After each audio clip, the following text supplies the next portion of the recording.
Are the Maple Leafs legit contenders for Lord Stanley's mug? And what does the future hold for the Jets in Winnipeg? Hey everyone, welcome into another edition of Off the Post. Rob Wong joined alongside by Toronto Sun sports columnist Steve Simmons and post-media hockey columnist Bruce Garriock. And guys, the last time we spoke, we talked about Ottawa's Ridley Grigg taking a slap shot into an empty net that caused Toronto's Morgan Rielly to get a 5-game suspension. Fast forward a few weeks later, and the Leafs have won 7 in a row. It's their longest win streak in 20 years. Steve, does this recent run by the Leafs put them into the Cup contender conversation? It depends how many teams you have in your Cup contender conversation. You'll talk to general managers who will tell you if you make the playoffs, you got a chance. And I think, that's where the Leafs are, in my opinion. They're going to make the playoffs, and they have a chance. If they end up where I believe they'll end up, which is third in the Atlantic, and Florida finishes second in the Atlantic, then all of the Cup contention thoughts they might have come down to, can they beat the Florida Panthers in the first round of the playoffs? And if not the Florida Panthers, the Boston Bruins.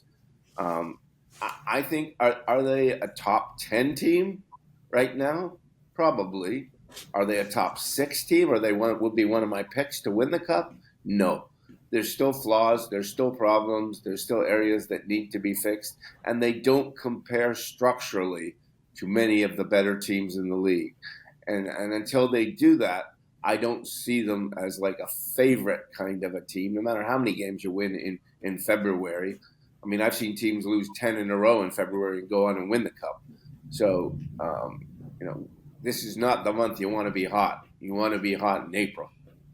It's interesting, Steve, because they kind of remind me of those Senators teams of the early 2000s that quite frankly couldn't get by the Leafs, right? And I look at them right now. They're ranked second in the league on the power play. They've got a fantastic power play, but their penalty killing is ranked 24th at 77%.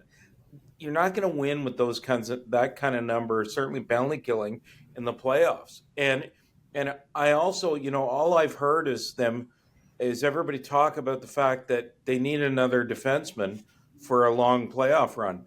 I'm not convinced they need another defenseman. I think they need a goaltender.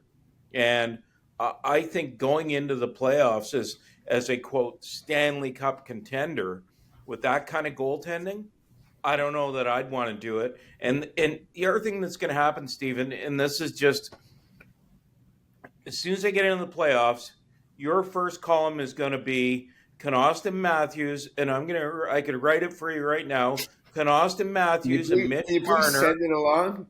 Well, I will. It take me 20 minutes. Clem Keely told me no column. Clem Keely, the late baseball writer from Toronto Sun, told me no column should take more than 20 minutes, Bruce. It was the best advice I ever got. But all that to say, the first column you're going to write is, can Mitch Marner and Auston Matthews and John Tavares and Morgan Rielly take their games to the next level to win in the playoffs? And everybody thought they shook off their demons when they beat the Tampa Bay Lightning last year. Then you hit play and record, and it was the same old story over again. So are they a Cup contender? Sure, depending on what your definition of Cup contender is, but they got a long road ahead of them. You see, I'm not as worried about the goaltending as you are. First of all, we don't know what Joseph Woll is. Like, he's played very well when he's played. And if he's back and he's healthy and that's who he is, that may be okay. So I'm not as concerned about that. But last year, Adin Hill won the Stanley Cup. 2 years ago, Darcy Kemper won the Stanley Cup. I'm not sure either of us would be sitting here in February of either of these seasons and saying, you know what? I believe Adin Hill's going to win the Stanley Cup with the Vegas Golden Knights.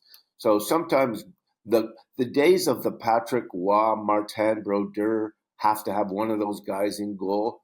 I'm not sure that exists anymore. And so, that's where I think the Leafs can get away with average goaltending, so long as they're not facing a guy like Bobrovsky last year who was Ken Drydening in goal. And that's what happened. I think the Leafs need help up front as well as on defense. And I'm not sure they have the assets or the wherewithal to make the kind of deals that will make them any better other than just switching bodies around. Shifting over to a team that definitely does not have goaltending issues, the Winnipeg Jets, one of the best in the NHL, but that is not their problem. It's off the ice right now. Bruce, in a recent interview with The Athletic, Winnipeg Jets chairman Mark Chipman said that the team needs to reverse a trend of declining season ticket sales, or else, quote, it's not going to work over the long haul. It's gone down from about 13,000 to roughly 9,500 in the last 3 years. This is a team that is just 1 point back of the Central Division lead, Bruce. How concerning is this latest news from Jets ownership? Well, I think it's concerning, and I think it goes hand in hand with the kind of that forever Winnipeg thing that went on in the playoffs last year, which fans saw as a veiled threat. Look, I think the Winnipeg Jets, nobody wants to see them leave again, but I think they are going about sending their message completely the wrong way.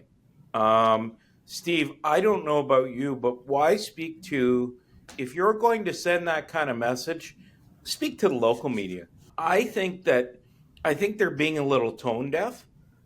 You've got the NHL commissioner coming in there. They appear to know, based on that story, Steve, that they have got issues, but they've got 9,000 season tickets. Quite frankly, a team like Ottawa, they'd be begging for 9,000 season tickets right now. Yeah, but Ottawa's putting X amount in the seats in a much bigger building. Right. And yeah, I disagree with how Chipman has run or operated with local media from day one in Winnipeg. That they have not understood how to do that job at all. But at the same time, they have had Paul Maurice coaching and now Rick Bowness coaching, two of the nicest people in the game, two of the best communicators in the game as the spokesperson for this hockey club, and they still haven't figured out how to get through to local, not just the local press, more importantly, local people buying tickets. You want to blame somebody for the Winnipeg Jet problems? Blame the people of Winnipeg. This is a small building. It's only, 15,000 seats. I think it's 15.2 or 15.3. They're not coming close to filling it on most nights. You want a team you want to be in the NHL, be in the NHL. And if the day comes where they can't afford to be in the NHL, it's only because the richest man in Canada, or one of the richest men in Canada, or one of the richest men in the world has decided, I don't want to own this anymore, or I don't want to lose the money I'm losing right now. But my God, you want to be in the NHL? Be in the NHL. Buy your tickets. Go to the games. This is a good hockey team. And for the most part, it's always been, for the last several years, a good hockey team. Yes, yeah, they've had underachieving seasons. Every team has those. I mean, my God, look what Ottawa's gone through for how many years now? Yeah. You know what? That has protected the Arizona market from day one for reasons that I still don't understand. It's bizarre. It is bizarre. But would he do the same thing for Winnipeg? I don't think so, and I'm not sure he would, especially with a whole pile of cities in the U.S. that want franchises. So here is Winnipeg that sells out for the Bombers, who are a great team, sells out all the time, 30,000 plus for every game.